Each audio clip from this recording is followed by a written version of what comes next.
آپس میں ملانے کے لیے استعمال کرنا ہے، کوئی اور بات ان کے ذریعے طے نہیں ہونی چاہیے۔ انہیں کوئی حق نہیں ہے کہ وہ بیٹھ کے کہتے ہیں ہاں بھائی تو طلاق دے دے، یا وہ کہتے ہیں کہ ہاں میں طلاق دیتا ہوں۔ میں اپنے جو کلائنٹ ہے نا، جو میرا سائڈ کا مرد ہے، میں اس سے کہتا ہوں طلاق دے۔ انہیں مصالحت کے ہی لیے مقرر کیا گیا ہے۔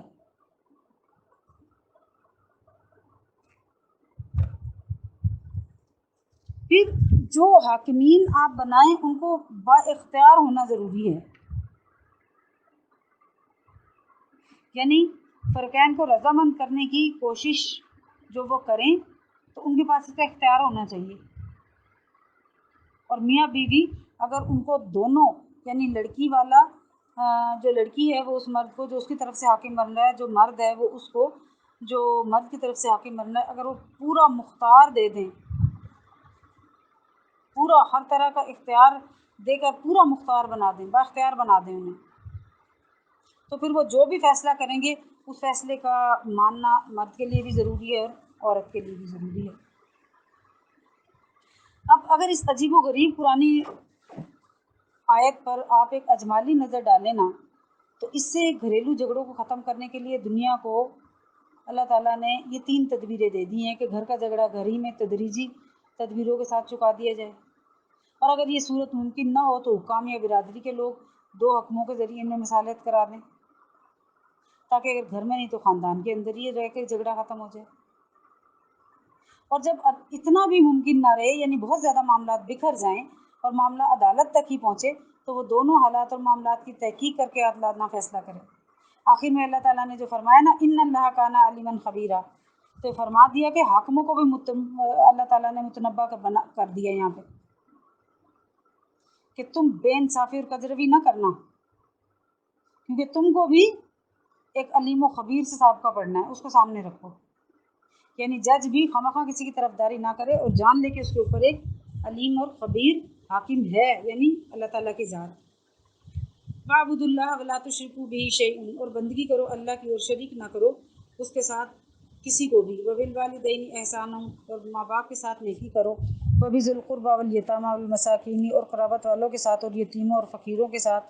وَالْجَارِ ذِي الْقُرْبَى، اور ہمسایہ قریب۔ وَالْجَارِ الْجُنُوبِ، اور ہمسایہ اجنبی۔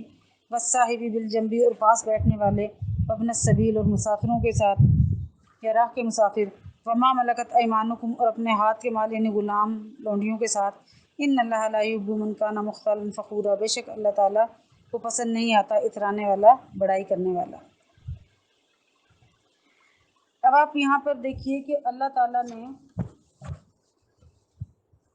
حقوق کی تفصیل سے پہلے توحید کا ذکر کیوں فرمایا، عبادت کا ذکر کیوں فرمایا؟ وَاعْبُدُوا اللَّهَ، بندگی کرو اللہ کی، وَلَا تُشْرِكُوا بِهِ شَيْئًا، عبادت کرو اللہ کی، اس کے ساتھ کسی کو شریک نہ ٹھہراؤ۔ تو اس میں اللہ تعالیٰ نے توحید کو ذکر کرنے کی بہت ساری حکمتیں ہیں کہ جس شخص کے دل میں اللہ تعالیٰ کا خوف ہوگا نا، پھر وہ حقوق کا اہتمام نہ تو دنیا کے کسی زور ڈنڈے سے کرے گا، نہ کسی کی شرم لحاظ سے کرے گا، بلکہ وہ اللہ تعالیٰ کے سے ڈرنے، اللہ تعالیٰ کے خوف کی وجہ سے جو ہے نا وہ ان تمام حقوق جو آگے آ رہے ہیں اس کی رعایت کرے گا، کیونکہ خوف خدا اور تقوی ہے نا، یہ حاصل ہی تب ہوتا ہے جب دل اتنا اللہ تعالیٰ کے راستے پہ چل نکلے، تو پھر جب دل اللہ تعالیٰ کے راستے پہ ڈل ہی چکا تو پھر وہ رشتہ داروں کے حقوق کی تفصیل اور یہ جو باقی کے حقوق اللہ تعالیٰ نے بتائے ہیں وہ ان کو بخیر و خوبی نبھانے سے کبھی بھی کہیں بھی گریز نہیں کرتا۔ پھر توحید کے بعد فوراً بعد اللہ تعالیٰ نے والدین کا ذکر فرمایا، کیونکہ اللہ تعالیٰ کے احسانات کے بعد سب سے زیادہ احسانات انسان کی ذات پہ اس کے والدین کے ہوتے ہیں، کیونکہ اس کا عالم اسباب میں آنے کا سبب ہی وہ ماں باپ ہیں۔ جگہ جگہ اللہ تعالیٰ نے کہ انشکر لی ولوالدیہ، یعنی میرا شکر ادا کرو اور اپنے ماں باپ کا شکر ادا کرو۔ پھر ایک جگہ فرمایا وَإِذْ أَخَذْنَا مِيثَاقَ بَنِي إِسْرَائِيلَ لَا تَعْبُدُونَ إِلَّا اللَّهَ وَبِالْوَالِدَيْنِ إِحْسَانًا، یعنی فوراً اپنا حکم کر کے فوراً والدین کا حکم بتایا۔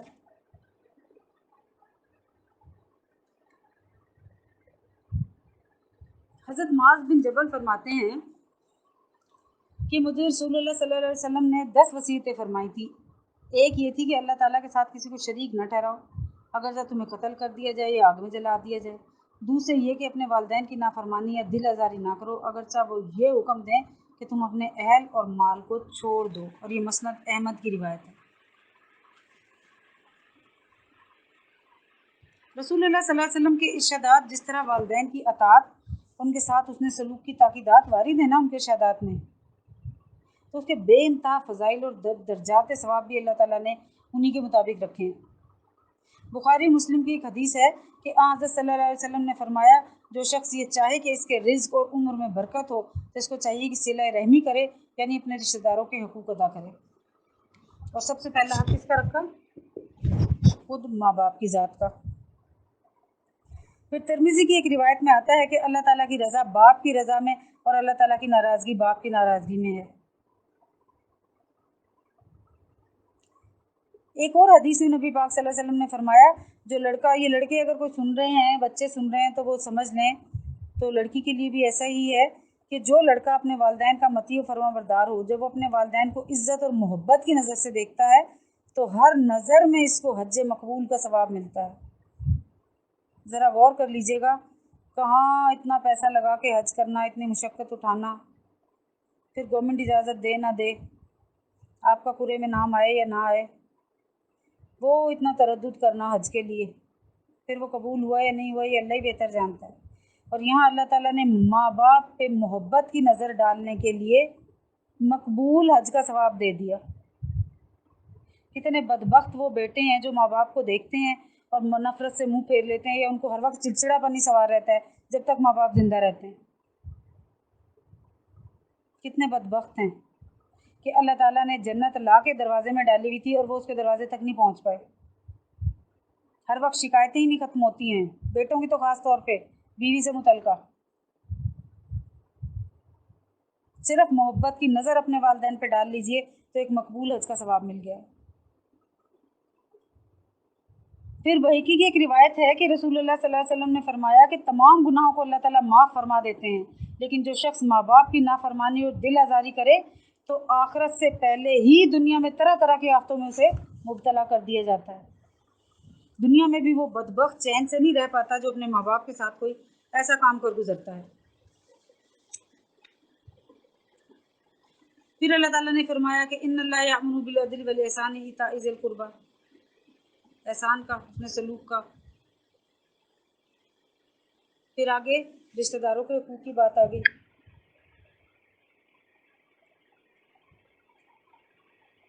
رشتہ داروں کے حقوق کے بارے میں نے آپ کو پہلے بھی ایک حدیث بتائی تھی کہ نبی پاک صلی اللہ علیہ وسلم نے فرمایا ہے کہ اگر اپنے عام مسکینوں کو جو صدقہ خیرات ہم کرتے ہیں اگر ان کو دیں تو صرف ایک صدقے کا ثواب ہے، رشتہ دار کو تو اس میں دو جو ثواب ہیں وہ جمع ہو جاتے ہیں، ایک صدقے کا، ایک صلہ رحمی کا۔ پھر آگے والجار الجنوبی،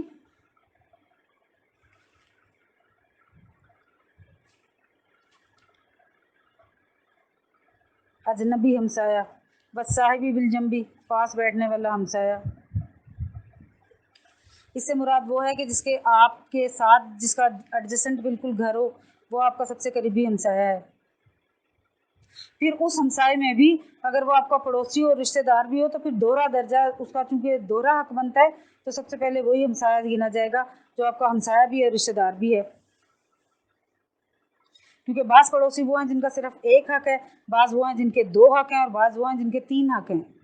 ایک حق والا پڑوسی وہ ہے جو غیر مسلم ہے، جس سے کوئی رشتہ داری نہیں ہے۔ دو حق والا پڑوسی وہ ہے جو پڑوسی ہونے کے ساتھ مسلمان بھی ہے، اور تین حق والا پڑوسی وہ ہے جو پڑوسی بھی ہے، مسلمان بھی ہے، اور رشتہ دار بھی ہے۔ اور یہ ابن کثیر کی روایت ہے۔ نبی پاک صلی اللہ علیہ وسلم نے ارشاد فرمایا کہ جبریل امین ہمیشہ مجھے پڑوسی کی رعایت اور امداد کی تاکید کرتے رہتے تھے، یہاں تک کہ مجھے گمان ہونے لگا کہ شاید پڑوسی کو بھی رشتہ داروں کی طرح کہیں وراثت میں نہ شریک ٹھہرا دیا جائے۔ اور یہ بخاری اور مسلم دونوں نے روایت کی ہے اس حدیث کو۔ مسند احمد کی ایک حدیث ہے کہ ایک پڑوسی کو پیٹ بھر کر کھانا کھانا جائز نہیں کہ اس کا پڑوسی جو ہے وہ بھوکا سو رہا ہو اسی بغل میں۔ پھر یہ جو یہاں پہ والصاحب بالجنبی کہا ہے نا، یہ ساتھ بیٹھنے والے پہلو کے، یعنی کہیں ٹرین وغیرہ میں آپ سفر کر رہے ہیں نا تو آپ کا سب سے زیادہ حسن سلوک کا حقدار وہ ہے جو آپ کی سیٹ کے ایڈجسٹنٹ بیٹھا ہوا ہے، آپ کے ساتھ ہی بیٹھا ہوا ہے، پھر اگلا، پھر پچھلا، پھر اس سے پچھلا، پھر اس سے پچھلا۔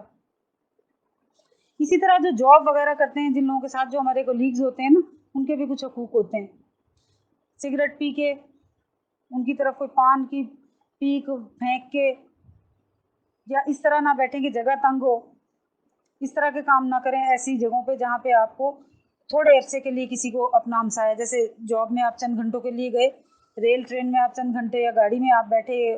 بس میں بیٹھے کسی کے ساتھ تو چند گھنٹوں کے لیے گئے، تو اللہ تعالیٰ نے وہاں بھی حقوق مقرر کر رکھے ہیں.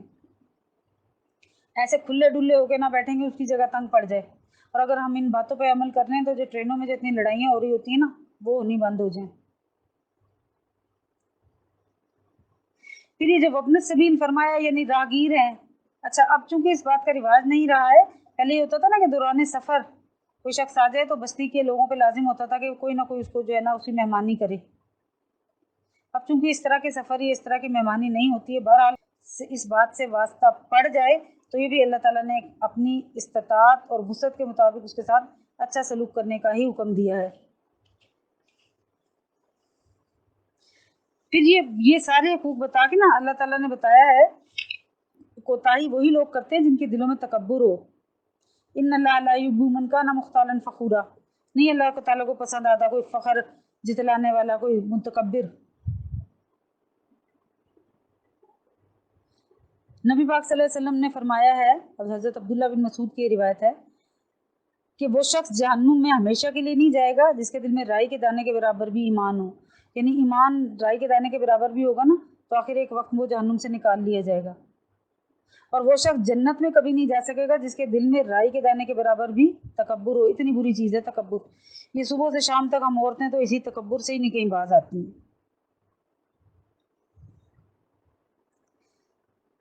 چلیے ایک اچھی بات بھی ہوئی بتا دیتی ہوں کہ حضرت ابن مسعود سے روایت ہے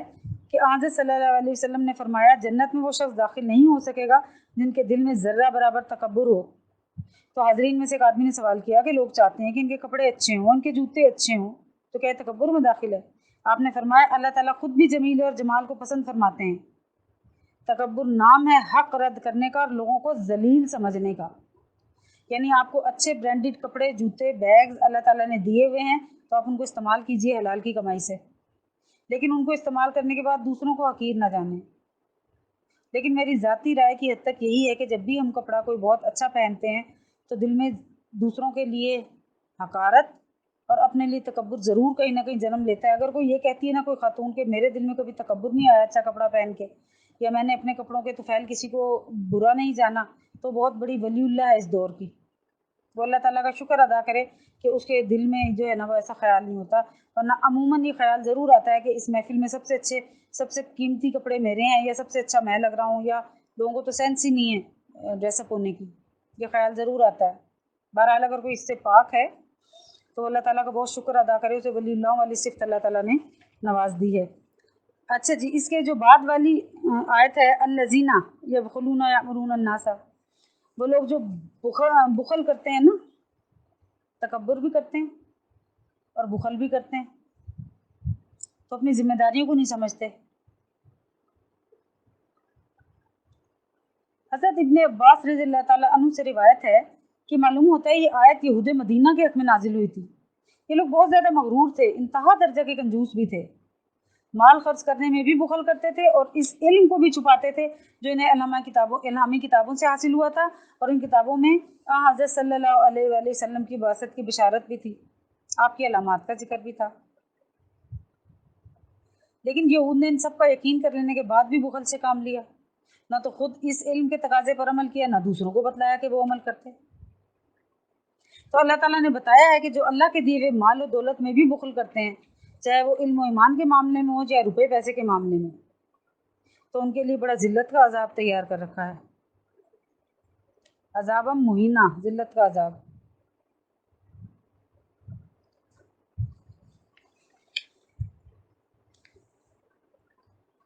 حضرت اسما رضی اللہ تعالیٰ عنہ سے روایت ہے کہ حضرت صلی اللہ علیہ وسلم نے فرمایا اے اسما،